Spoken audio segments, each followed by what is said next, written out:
This is your place for all things Detroit Red Wings and all things Chicago Blackhawks. With your hosts, Jordan Linscott, David Barnhouse, Nick LePage, and Tim Stompanato. This is the Stick Blade Podcast.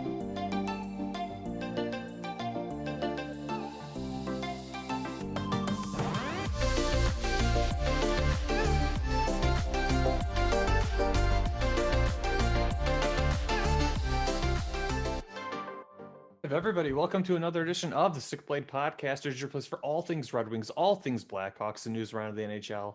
On tonight's show, we've got a couple of topics to talk about. The 2021 IIHF World Championships are underway. The Stanley Cup playoffs are underway. So there's a couple things to talk about just around the hockey world in general, and then a couple things to talk about on the Red Wings and the Blackhawks side of what's going on in their hockey worlds. For your host tonight, Jordan Linscott, and for my co-hosts, David Barnhouse and Tim Stompanato, this is the Stick Blade Podcast. Again, your place for all things Red Wings, all things Blackhawks, news around the NHL. Fellas, how you guys doing tonight? Feeling good.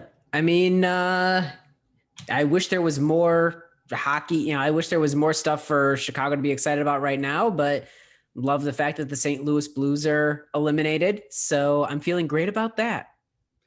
Doing all right, Yeah, wish there was a little more hockey for the Wings, but that'll be a few years down the line. And the Premier League season's over, so I really have nothing to watch now.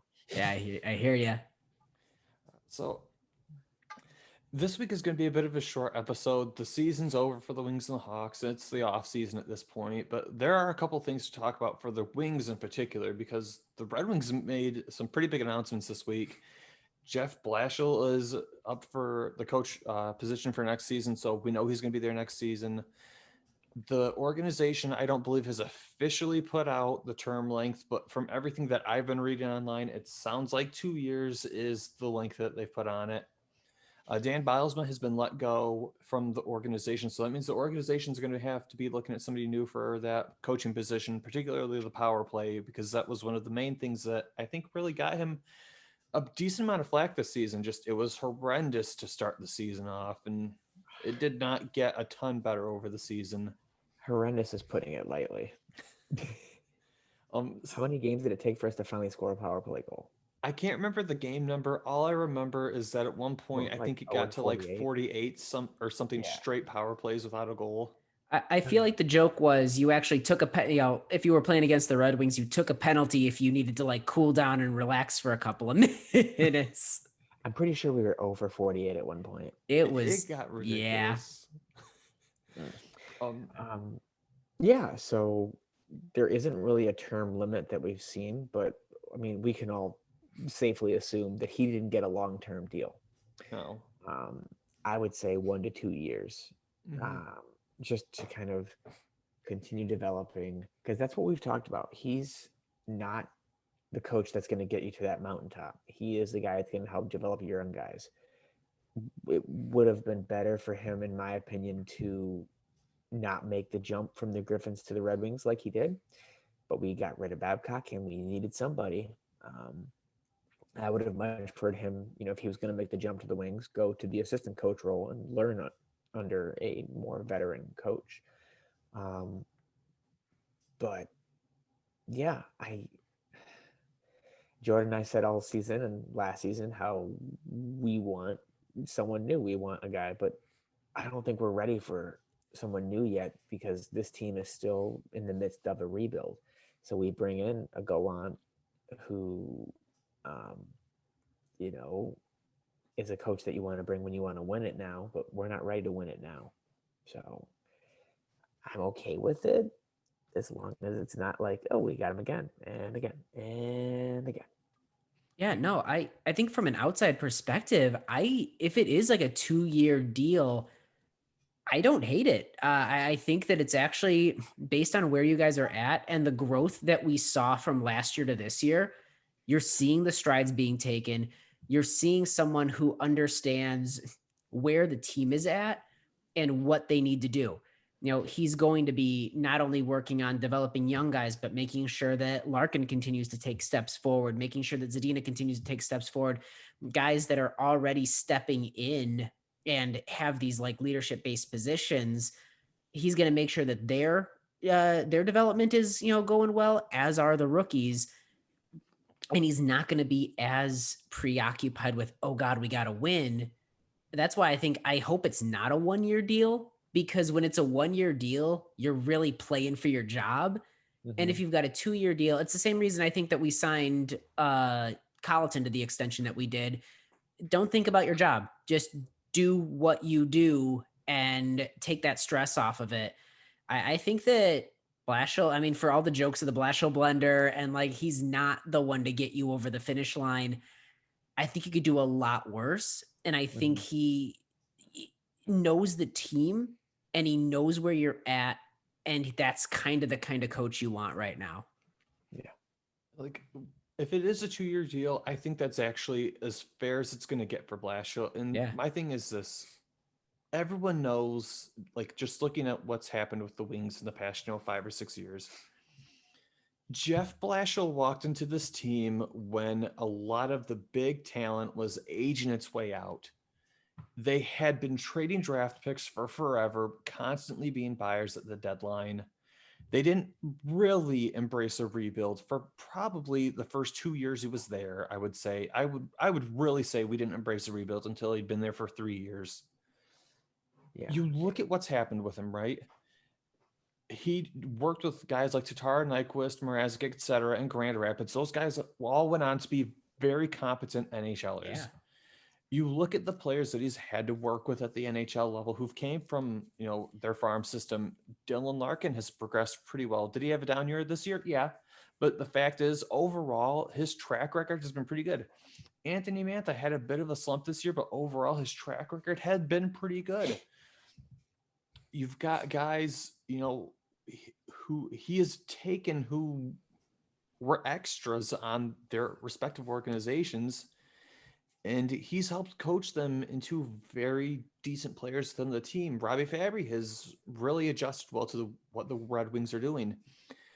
Jacob Verana has adjusted very well to like what the Red Wings are doing. Philip Zadina has taken great strides forward in his two-way game. Philip Hronek has taken great offensive strides and is continuing to log a huge number of minutes. Mhm. Jeff Blashill, I think in these next 2 years is going to really have what's going to be the core of Detroit for the next probably 8 years or so. If you look at all the pieces they have, Yeah. he's going to have Seider, he's going to have Raymond, he's going to have Veleno, he's going to have Rasmussen, he's going to have all of their pieces. And I think it's fair for Steve Yzerman to say, okay, you want young guys who are going to mature, who you can develop, who you can set in place the structures and systems you want to work with. Here it is. You don't have anybody else's leftovers. These are all pieces you got to mold yourself. Show me what you got. And this is going to be, I think, a real chance to do that because Seider, by all means, looks like he's going to be a number one defenseman. Rasmussen could be a pretty competent second and third line centerman. Same with Joe Veleno. Dylan Larkin, as long as he bounces back next year, looks like a good 1B, not the franchise generational guy, but still a very good centerman. Mhm. Their winger depth has actually been pretty decent. If they weren't injury ridden this season, I think they're a lot closer to a bubble team. Yeah. I think 2 years is pretty fair. And, Steve Yzerman can look at him and say, okay, you got given young talent to work with and develop. You couldn't make it happen. That was your chance. Now you haven't done Yeah. anything for me. Then we can move on. And I like Blashill. I just don't think he's an NHL winning coach. That's going to get you to the mountaintop. Like I said, would he be willing to be moved to the office and become head of player development or something along those lines? Because 2 years is a good time for him to develop these guys. But I don't see him being our coach when we're making playoff runs. Mhm. That's the thing is I like Jeff Blashill as a development coach. I loved what he was doing in Grand Rapids with our players. Like I said, he's turned a lot of very good NHLers out in his play at the AHL level. And I don't think he's an NHL caliber coach, but I love him as a development coach. I just don't know if he takes that step down if when the Wings decide, hey, we want to be real competitors for the cup, we want to get somebody who's got some NHL success under their belt, hey, we're going to go get this guy. Can you please take a step down to Grand Rapids and develop for us? Because we know you can do that. And not even like Grand Rapids. He could be, in Detroit, helping, still working with young players. He could go to Grand Rapids to learn and watch them and see where they're progressing. Like, we know he has an eye for player growth and like what players need. But it That, sucks. that that said, he's gotten a taste of being a head coach. I think realistically, his next step, if you guys do let him go eventually, he's going to be an assistant coach somewhere, uh, or go for a head coaching thing. I think that people will be a little gun shy to give him a head coach position, but I think that realistically, we're going to see him go be an assistant coach for a team. I'm guessing a team with an older coach where he sort of bridges that gap for younger players, player development, communication, etc. And then he'll take over when that coach leaves, or he'll be groomed as a successor with something like that. It just makes sense for his development. And again, everything you guys are saying reminds me of the 05, 06, 07 Hawks when we had Dennis Savard. We had him as our coach, and he was able to develop Kane and Tays a little bit. He was able to, start integrating Sharp onto the team because we got him in that trade in 05, I believe. He developed Nicholas Jalmerson a bit. He brought Keith and Seabrook up. And then when it was time to kick it up a notch and really be a competitive team, we let him go and brought in Quinville. I think there's a lot worse you can do than be the coach that gets you to the mountain and then swapping out for, the organization swaps out for the guy that gets you up over it.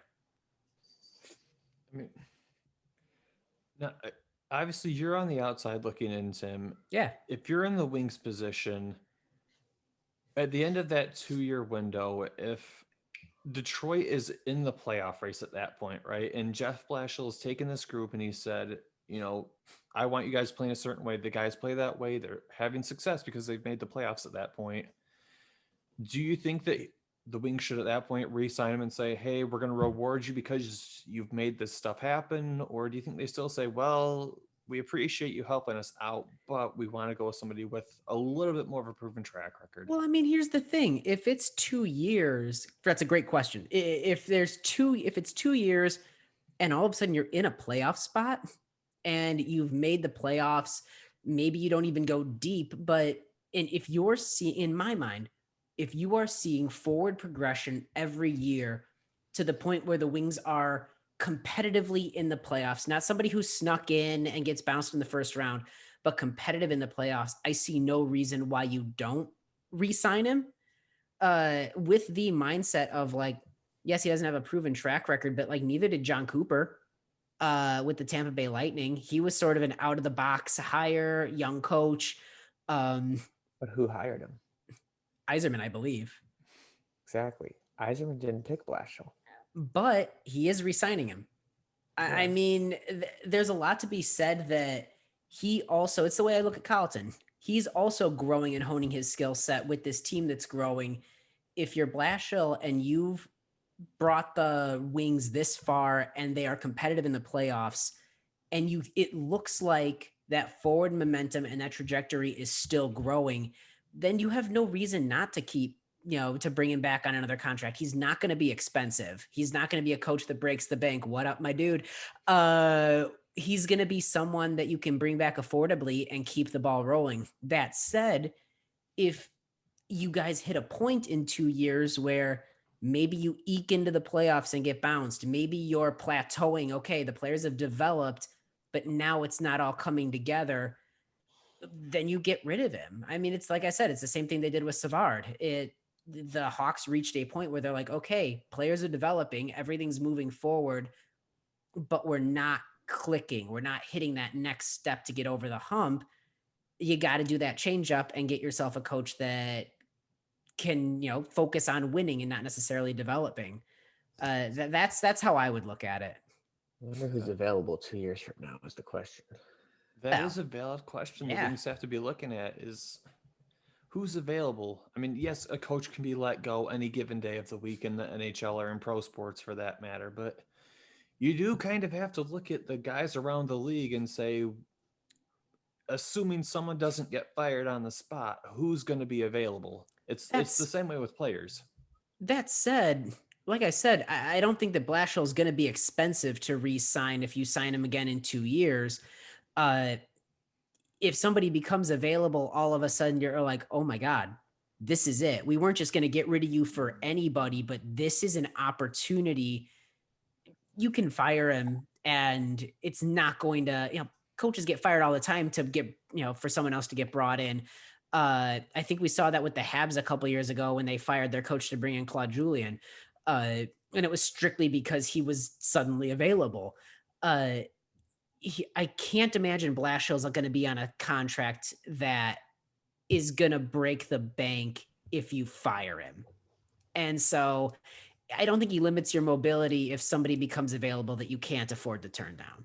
Yeah, I mean, I think that's a good point. I mean, I think Blashill is kind of like, it's just at this point, it's like wherever it goes, it goes. You know, we have our coach right now, and if someone comes available, we'll swoop up the next big thing. Yeah. I just Googled a few coaches. You know, Barry Trotz signed a 5-year deal with the Islanders in 2018, so he won't be there in 2 years. Joe Quenneville signed a 5-year deal in 2019, 2020, so he won't be on the market.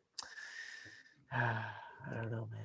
Yeah, but the league's getting younger. I mean, there's going to be names that out there that you don't know about right now. Definitely. I think we're seeing, Nick, you make a great point. We're seeing more and more young coaches getting that opportunity. I'm very, very curious to see what sort of assistant coaches suddenly in the next 2 years, some of these deep playoff run teams, there's assistant coaches on it that are right about, again, I don't know the names off the top of my head, but there's guys that are ready or will be in 2 years to make that jump to have a team take a swing on them as a head coach. Yeah, essentially all these older guys that we're kind of used to are household names. They're going to be a thing of the past very soon. Like look at, I know it's two different leagues, but like how the NFL, like Sean McVay, Zach Taylor, Matt LaFleur, Matt Nagy, like those are all young guys, you know, and it's a transitioning game. And the NHL is the same way. They're looking to get younger, and that's why the Blackhawks, comparing the two teams, that's why the Blackhawks went with Colleton and Blashill. He's a younger guy too, so. And you're seeing Toronto, Sheldon Keefe. Yeah, Toronto's a good point as well. And I feel like the Lightning were the first ones to really spearhead that with John Cooper. Yeah. And we're seeing it right now. I'm a huge, White Sox fan.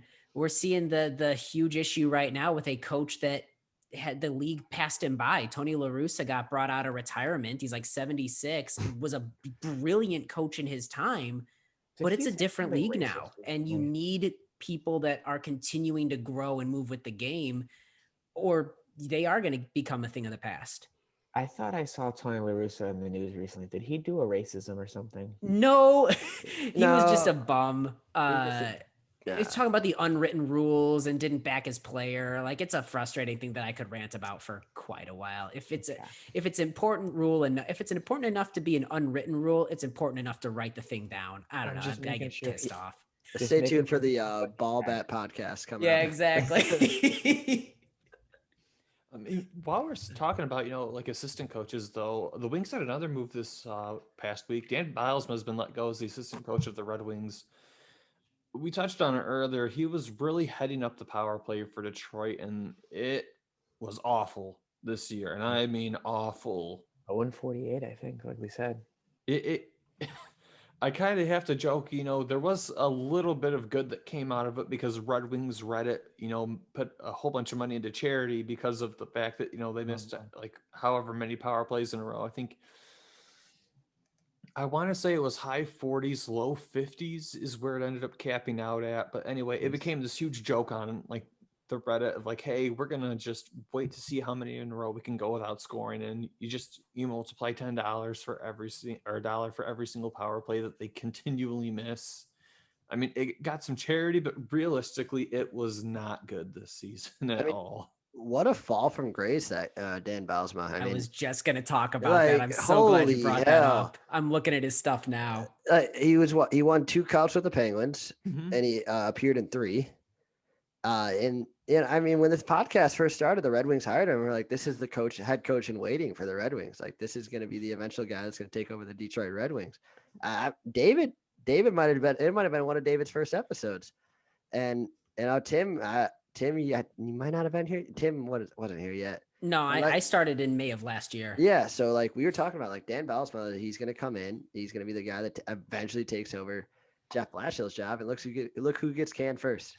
Yeah, I mean, you talk about a winning track record and proven experience and whatnot, and that ain't keeping Bylsma employed.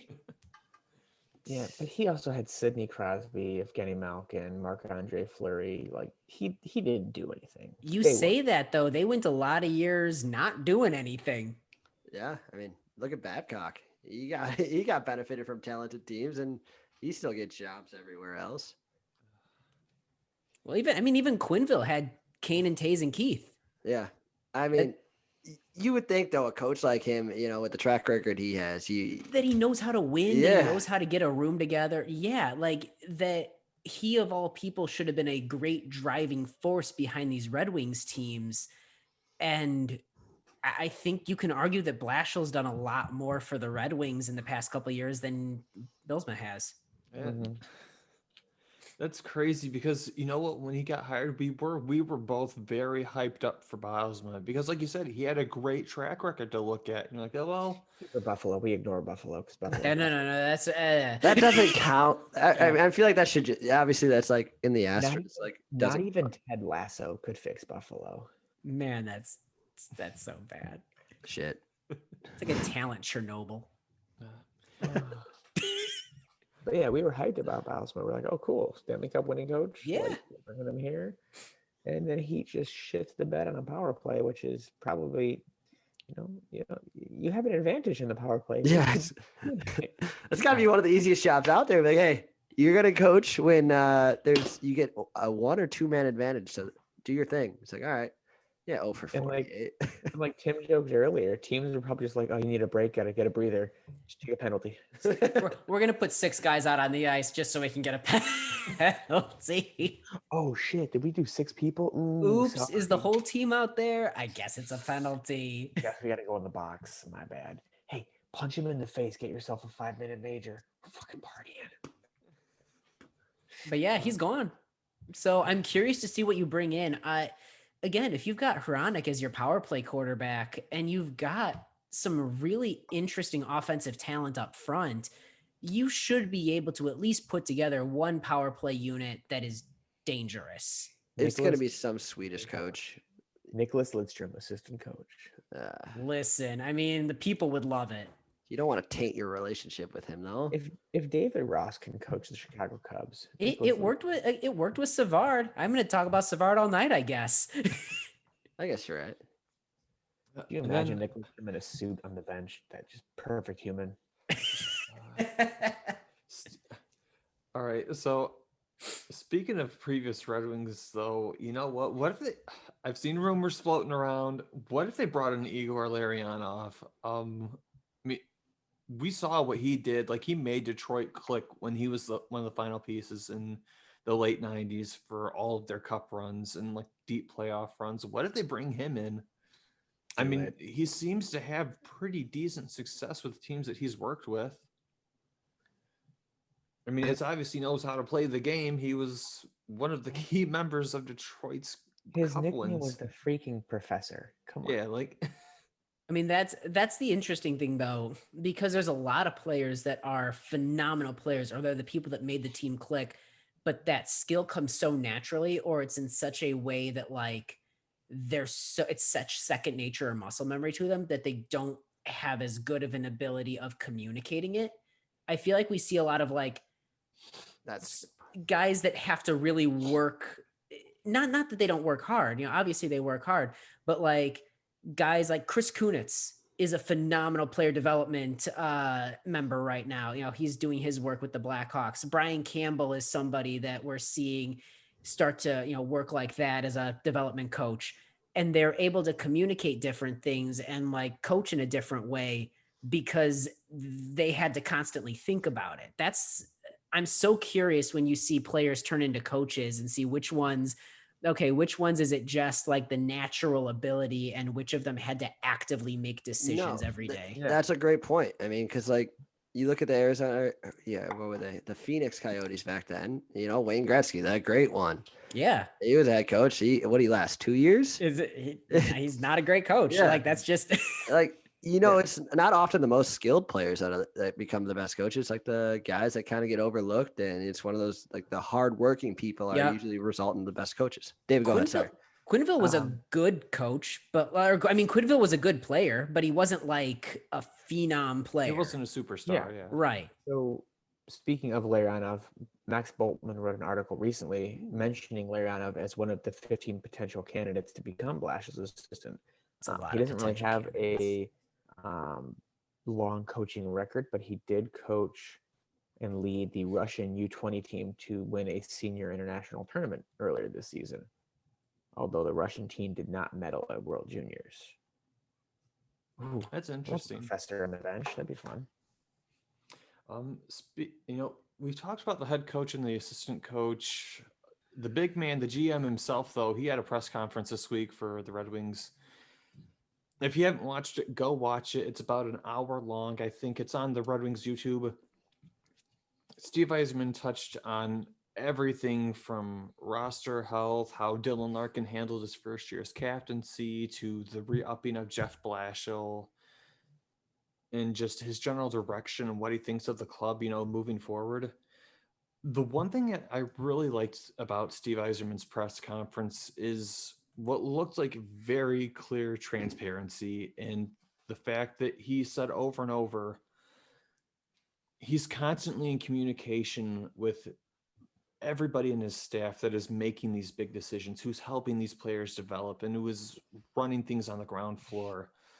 It's not one of those situations, it sounds like, where he's at the top saying, do this, do this, do this, do this, do this. It's one of those things where he knows he has good people who can do what they need to do. He tells them what to do, and then he just checks in and says, hey, how is this going? And I like that. I actually really liked him being transparent and saying, I kind of rely on the people below me to tell me how things are going good, how they're not going well. And I like that a lot.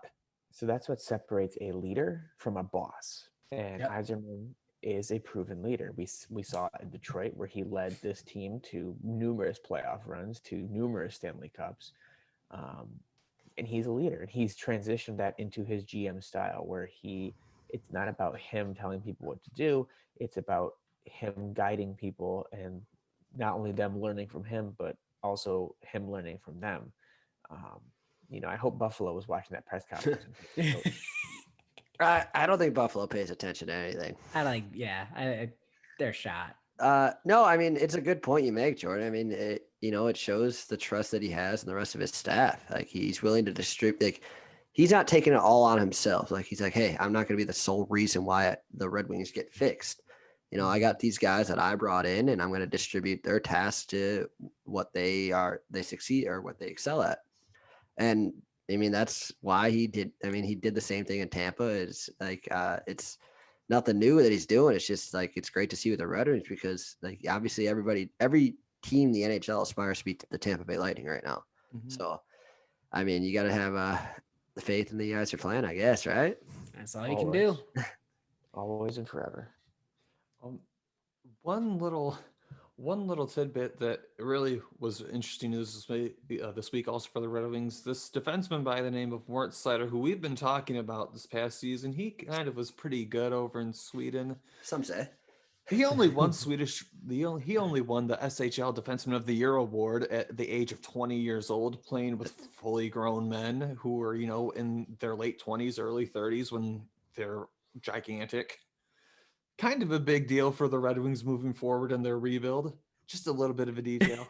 It's a bit of it's all right. It's a bit of a deal. Yeah, all the people that were criticizing Yzerman for that pick need to do us all a favor and just ball up a fist and just punch themselves right in the balls. Yeah, I mean, all jokes aside, his development has been a joy to watch. I hate the fact that we're going to have to play against him. But as a this style of hockey. I love this style of hockey. This style of defenseman is awesome. I think the Hawks need someone like Mort Seider. Very hyped for you guys and very hyped to continue watching his development transition over to North American ice. And Oh yeah. we kind of talked about this a little bit before the show, but again, this is just so much evident. There's so much more evidence that in the NHL, you cannot tank for players and expect to only get the good players at first and second overall.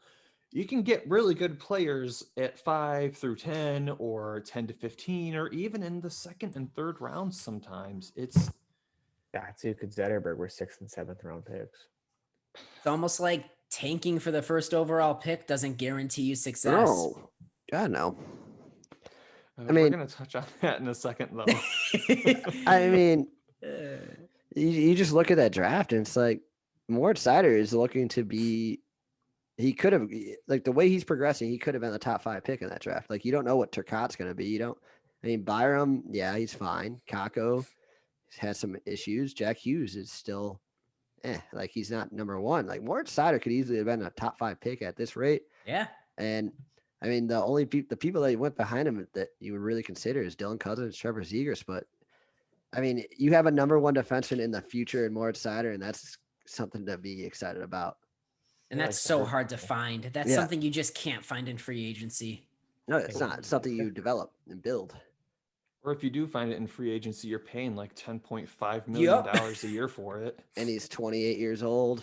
Yeah, exactly. He's already had his best years. And he blew out his knee 2 years ago. And then one little note on Mort Seider as well. If I remember correctly, Steve Yzerman said in his press conference that Mort Seider is expected to make the Red Wings next season. So Oh, of course. he's gonna not play. going to Grand Rapids. Everybody, this kid took over the Swedish league at the age of 20 years old. He's not going to Grand Rapids. Yeah, it'd be a waste. I think the only reason he would be in the middle of the year to put him down if he's hitting a rookie wall or something Yeah. like that, where you put him down a little bit to sort of re-jazz him up, focus on a couple different things, and just tear it up against AHL caliber talent and then shoot back up, Yeah, which isn't bad. Yeah, I mean, if negotiation wise or contract wise, it's going to burn a year off his contract anyways. So they're Yeah. going to want him up as much as they can. Obviously, if he struggles, hey, go boost your confidence for a little bit. Go play against these guys. Go We know you kill can these shoot. people. Yeah, Go kill go them. go lay the body a little bit down Yeah, there.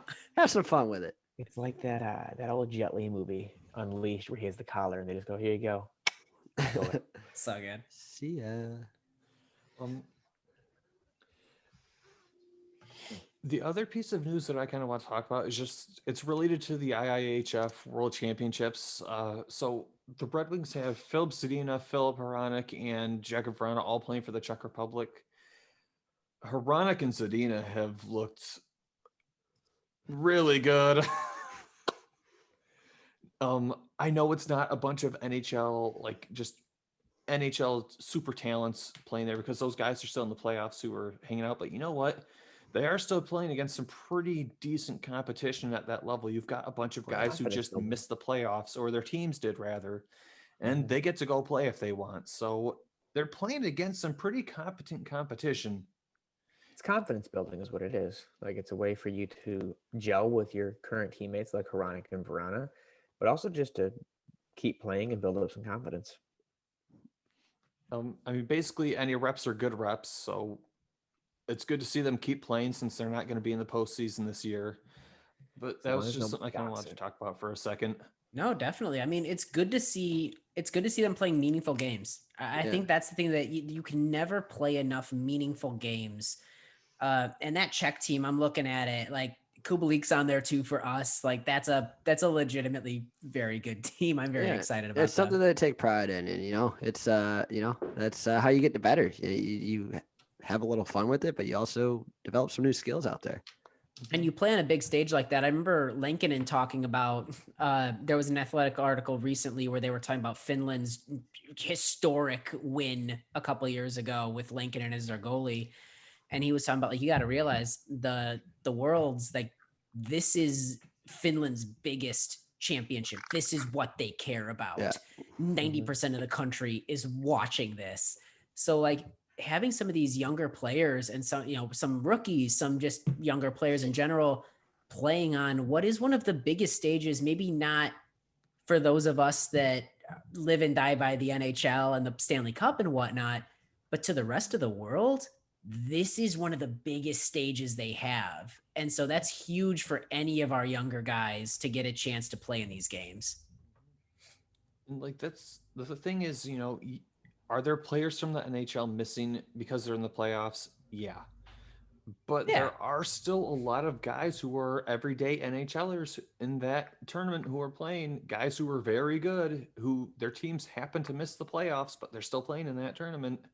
It's not like this is just a bunch of nobodies every single year who get together and play. These are some very good players. Absolutely. Yeah, I mean, Patrick Kane usually plays in this tournament pretty much every year. This is the first year in recent memory where he said, I just kind of got to recharge, got some nagging injury stuff that I want to heal up, and he's got a kid now, so he's got a little something more to be preoccupied about. But like, he's usually there if he can be. I'm looking at our schedule this week. Unfortunately, the Blackhawks didn't really have a lot of news this week. It's a didn't really do a light lot. week. Okay, It happens. the Hawks need to have like end of season press conferences and stuff like that, like the Red Wings do. Like if Hawks social media is watching, take a note from Detroit, please. Like I mean, you they guys did. should be They putting this had some out. exit interviews.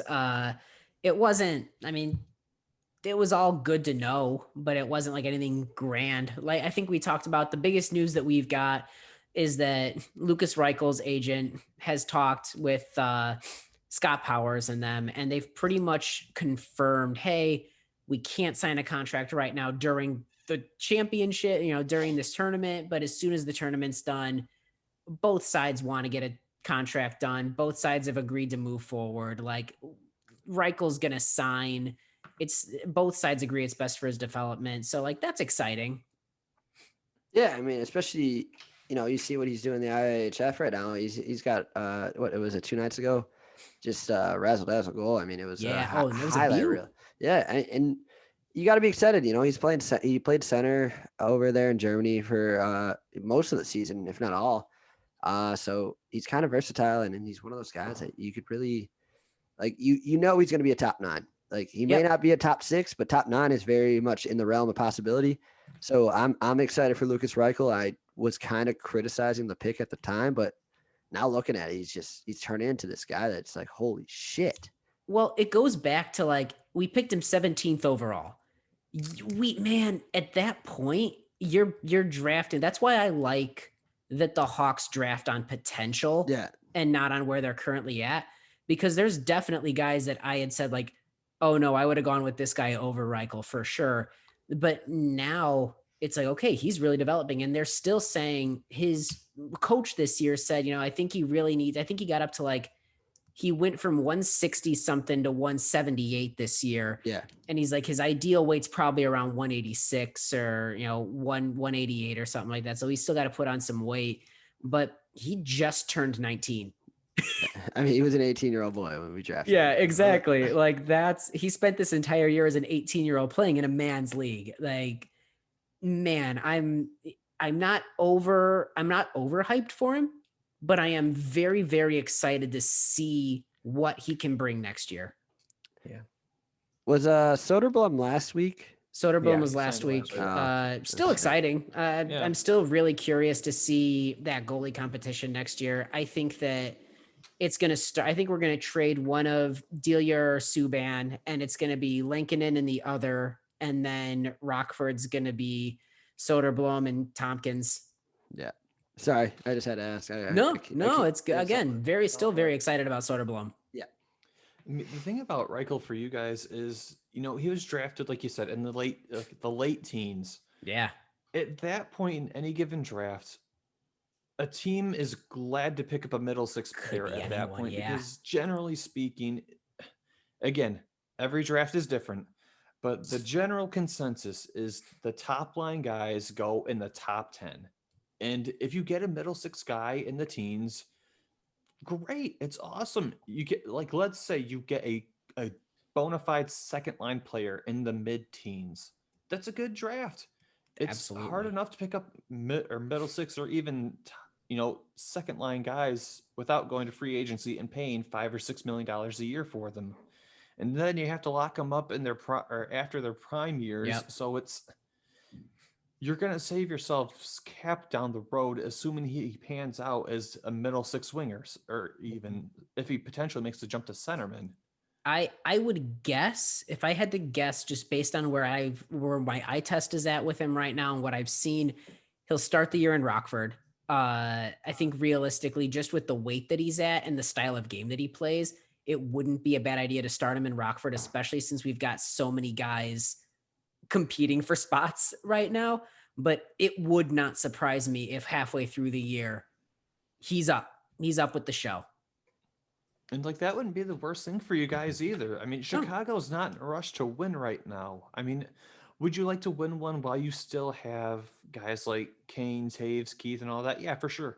But you know what? It's not worth rushing him right now because you don't need to win right this moment. You've still got a little bit of time. I love that. I love this position that we're in, frankly, because that's going to come into play a lot next year with different, kids that are no longer rookies, but they're in their second full professional year, plenty of defensemen, plenty of forwards. There's no need to rush a lot of these guys right now. And it's a chance to let them grow in a way that is conducive for their development. Mm-hmm. Like let's say Chicago tries to rush him this year and they put him on the second or third line and he's not ready. What good does that really do Chicago this year? It doesn't do them any good because that's not going to be the thing that puts them over the hill for a playoff spot. No, Right. I think they've learned their lesson along those lines with they put a lot of pressure on Alex Nylander right away, kind of put him in like top line role. Like, hey, you're a goal scorer, go score goals. Or I mean, Adam Boquist, I know it's two different positions, but they rushed him up. He even said he was 3-4 years away. And so Yeah. I think Stan Bowman knows his role, and I think he was happy with what the group did this year. So Lucas Reichel shouldn't have any pressure on him next season. Just like if he makes camp, if he makes the roster after camp, then great. Great. If you have to start in Rockford, blossom. Go do your thing, go develop, and no pressure. Just take your time. And that's the thing. Like, if he has to spend a year in Rockford, again, that's not the end of the world. The Hawks don't have to win next year. No. They're not like the Toronto Maple Leafs where their cap situation makes them say it has to be now or never. They've got time. And realistically, I like the operation that they've got in Rockford. I mean, like, I'm a fan of Derek King and his coaching for the Ice Hogs. I'm a fan of the fact that, like, Kunitz and Brian Campbell are down there working on development with these guys. Those are two guys that know how to have a long and successful NHL career. There are way worse systems and way worse places for those rookies to be developing. And not to compare the two, because I know Zadina was like he was top 5. He went 6th overall. Okay. Top 10. Number 3. Yeah, so top 10. He was projected top 3. I think he's a good guy to look at. He spent some time in Grand Rapids, developed, and look at his game now. He's a two-way player, not just a one-dimensional player. And I know that's kind of what they want Lucas Reichel to be. Mm-hmm. That's it for the Hawks and the Wings news as far as I'm aware. We can talk about the Stanley Cup playoffs because those are underway. A couple of the series are already over. Thank goodness. So the Blues are out. Swept. A sweep by the Colorado Avalanche. The Capitals are out. So the pick that we got for Anthony Mantha becomes just that little bit much better. It could be incentive. 19, I think. If other teams, I'm trying to think who who the 19th. I think it's dependent on what is it? I think how it's Pittsburgh and a couple others. The Hawks and Nashville is that Ryan Hartman trade is the one thing I reflect on, where the Hawks got 23 out of that. Yes. Because Beaudin was 23 overall. Yeah, the Capitals. I'm trying to think where they set in the standings all in all this season, but I mean, still, it's an extra incentive. Like, they didn't go another round. So the Blues, that's a sweep by the Colorado Avalanche.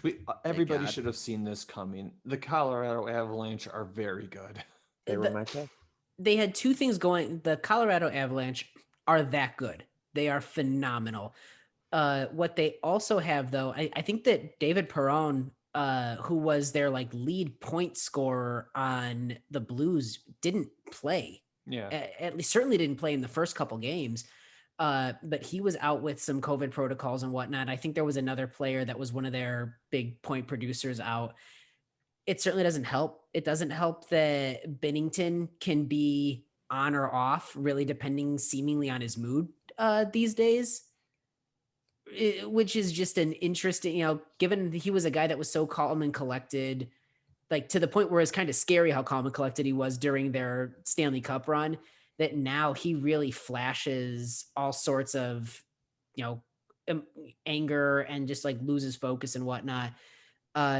And Colorado, to their credit, lost Nazem Kadri, which could have really hurt them down the middle. But Newhook stepped in, and I think he scored his first playoff goal, which is really exciting.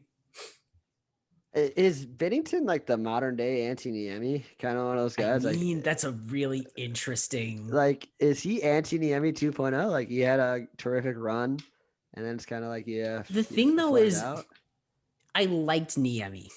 I actively root against Bennington. Well, yeah, he's a Blue. Well, yeah, he's a Blue, but like also like his sound bites and his interviews and stuff like that. Like he's very sure of him. Like you got to be sure of yourself, and you got to be sort of cocky as a goalie. But he fake punches at people. Like I don't care for his shenanigans on the ice. And Niemi, I at least wanted the best for him. I hoped the best for him. Bennington, I'm glad when he loses.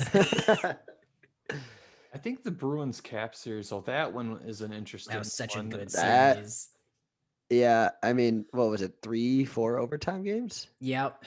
I mean, it for ending in 5, it was a tight series. It was a much better series than the actual end result Yeah. reflected. If you look at the if you go back and look at the bracket, it's like, oh, they lost 4. They lost 4. It was a reverse sweep. The Capitals took game 1 and then Boston took the next 4.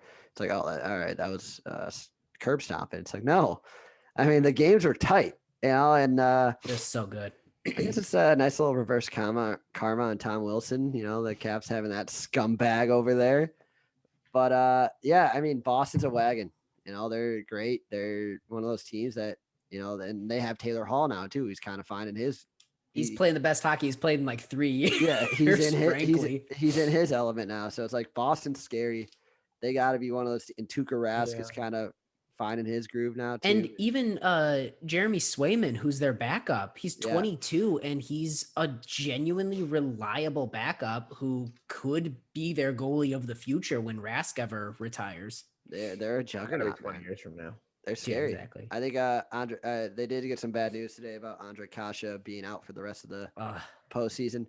So they lost some depth there, but I mean, That sucks. Boston is just Boston. They got that luck. I don't know how they do it. I mean, good drafting. They've made some good trade deadline acquisitions. They've done some good, they haven't gone crazy in free agency, No.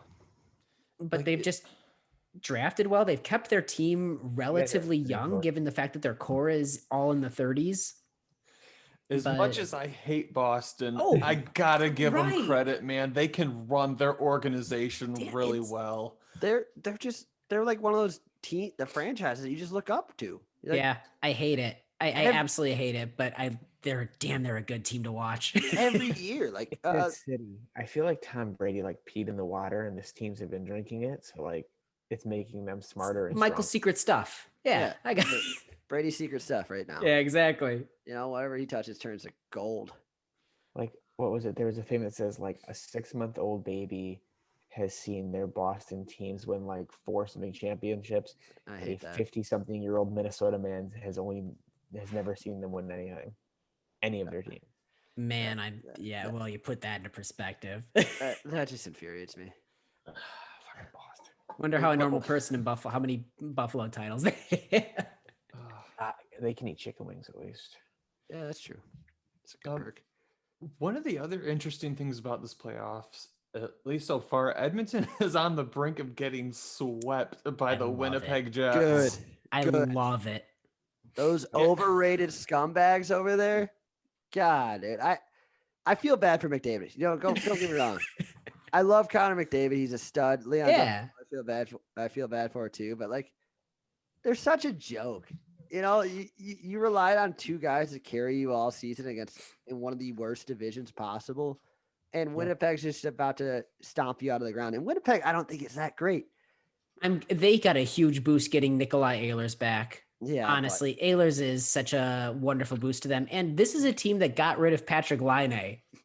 Like, they ain't hurting. No. It's such an interesting looking back at that trade. It's so interesting seeing where this team is at right now. They have phenomenal goaltending. They've got a really good top six and like good depth. Their defense was the big question for me. I didn't know if their defense could hold out. And I guess with Edmonton, if you just focus on McDavid and Draisaitl, I think McDavid got 3 assists last night. So it ain't on him.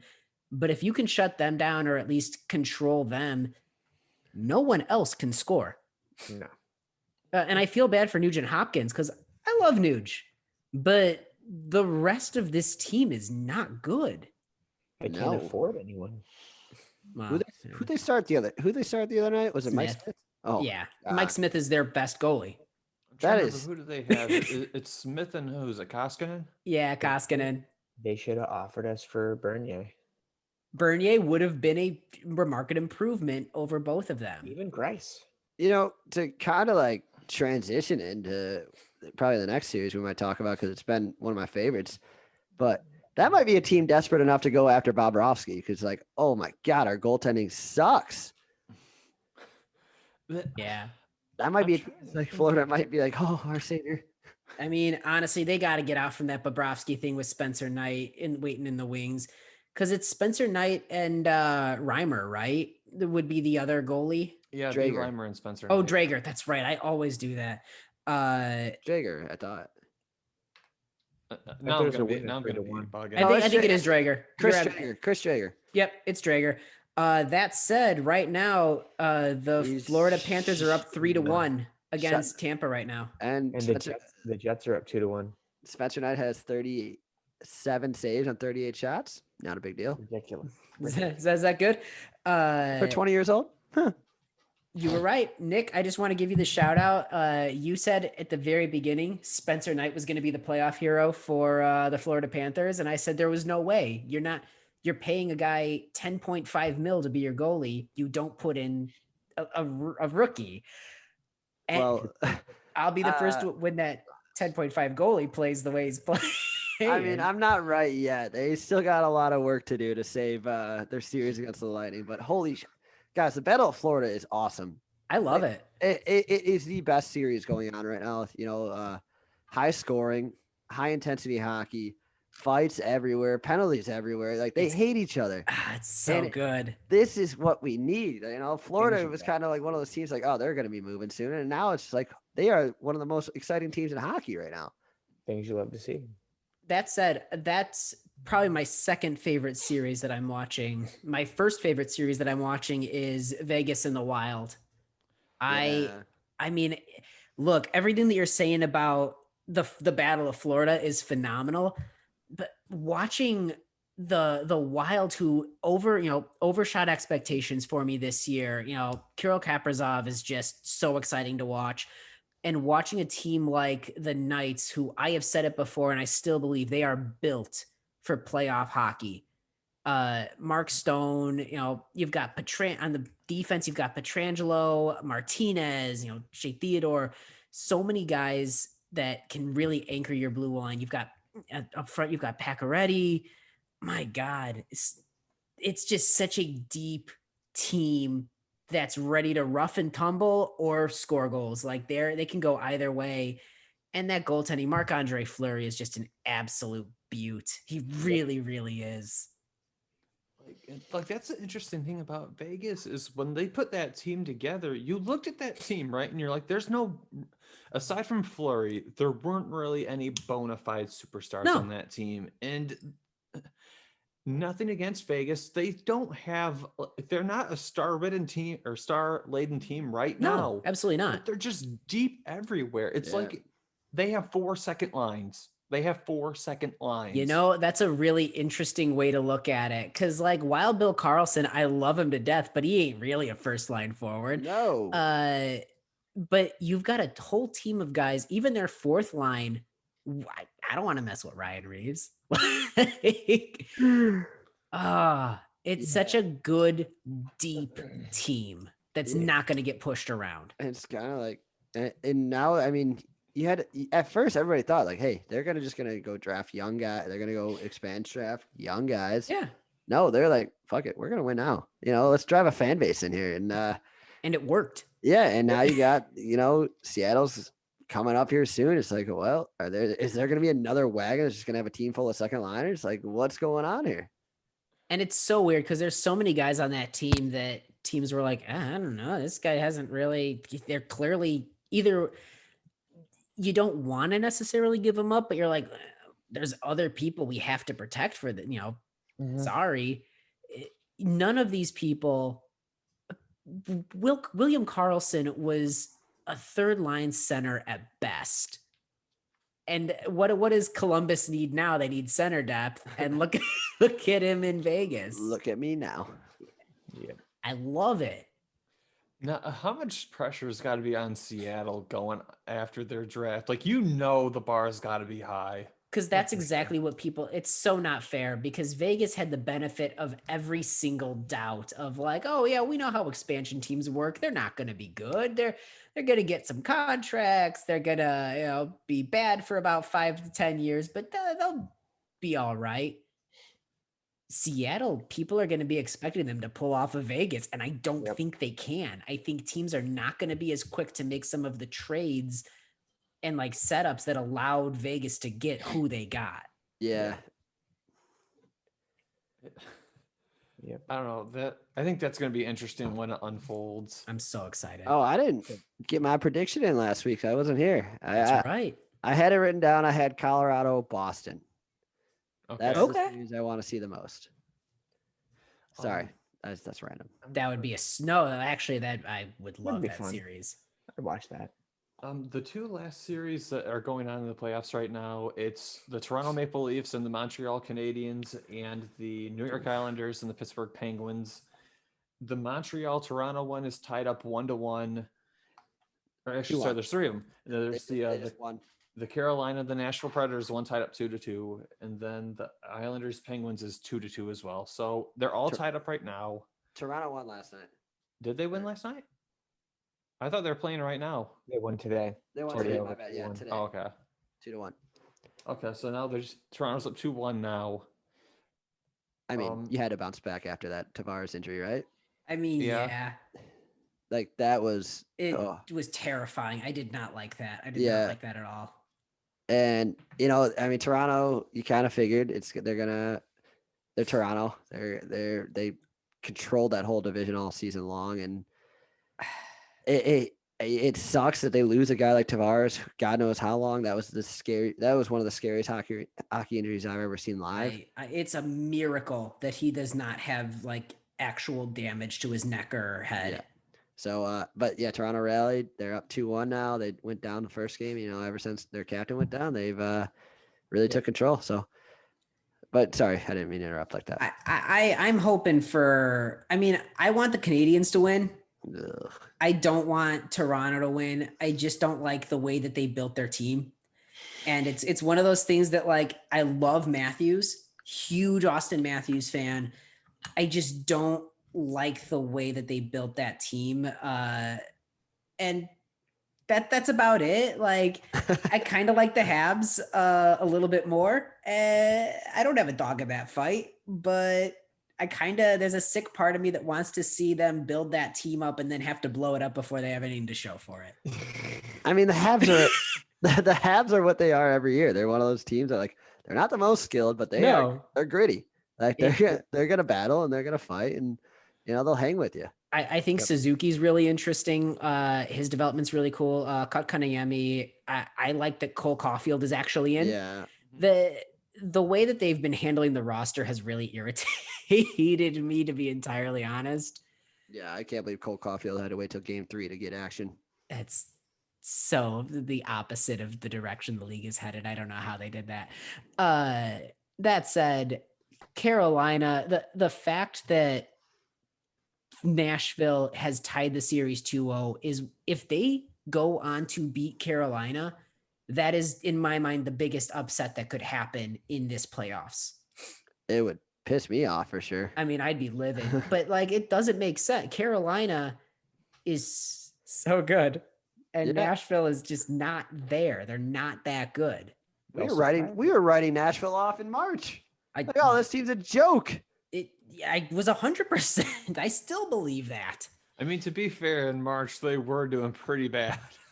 Yeah. It's just like they play such a aggressive game, and they're hard on the forecheck, hard on the back check. They're tough in the neutral zone. It's just like, but they're not skilled. Like, they're not Right. a top team. They don't have the personnel. They don't have the skill set to back up that play for a sustained period of time, in my mind. Yeah. So I mean, if they beat Carolina, good on them. But they're not gonna last long. And I that's think- more on a failure of Carolina's part than a success on Nashville's, in my mind. Yeah, I think Carolina's gonna end up taking it. I hope. God, I hope. Yeah. I mean, listen, Montreal needs to beat Toronto. And if for no reason other than this, the Toronto Maple Leafs have screwed the rest of the NHL over with how they've handled contracts. I agree with that. They have given all of these young guys who've never won a playoff series millions and millions and millions of dollars. And now that's just the expectation for the rest of the league. Yep. Never will I root for the Maple Leafs as long as the salary cap is a thing because of that reason. And like I said, I love Austin Matthews. I get wanting to pay Austin Matthews, but the fact that we're seeing across the league, and I've talked about this a couple times, I think we're going to have to hit a reset, because as much as people complain about aging vets getting these big contracts, from being paid on past glory and experience, they earned them.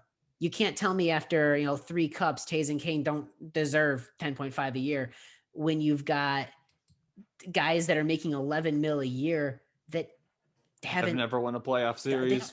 they're really good. They're really good players, but they don't have anything to show for it. And it's not how you build a team. Absolutely. Very true. The last series, the Islanders and the Pens. This is weird. It's a weird series. I don't know. Fun. Yeah. I am rooting. I as much as I hate the Islanders and their boring play, I am rooting so hard to. I'm just tired of the Penguins. Yeah, I don't want the Penguins to get another cup. That means they'd have more than us in the salary cap era, and I can't stand that. I just want Trotz to win one and another one and just find a way to just poke it at the Caps. Like, hey. Oh, I'm all for rooting for spite. I'm here for it. Leave this team too. Are you guys keeping me in their season after this? You guys want me, or you want me to go win somewhere else again? I'll go to the Red Wings. Oh, there you Please? go. Yeah, it's a weird series. I mean, I don't know. If Trotz brings us boring hockey, but it wins us another cup, I'm all for it. I think But everyone it's is for it. really Yeah, like- exactly. I mean, it would just give me an excuse to hate the Red Wings even more than I do. That's all I want. Oh, they're good and boring. Yeah, I hate Yeah, those this guys. is awful. I This is the told worst nightmare scenario. I told my in-laws, I told my wife, I just want people to hate us again. Oh, it's gonna happen. Yeah, It's I gonna just want- happen. gonna hate more at Seider. Tell you Yeah. that much. Yeah. You sure you want to still be in the same division with us? Cider playing you that many games a season? No. Man, Yeah. No, I still do. it's just better. It's better content.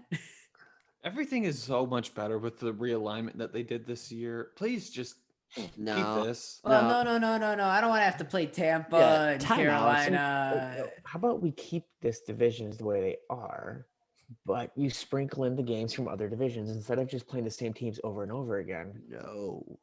You don't want to play Tampa 4 times a season? No. I I don't want to play them at all. I will say realistic. I will say realistically, with Seattle entering the league, there has to be a realignment. Well, they are. Arizona's moving to the Central if they keep the divisions. I'm hoping that maybe like I'd I'd love like to find a way that Detroit ends up closer to us. Maybe, I don't know.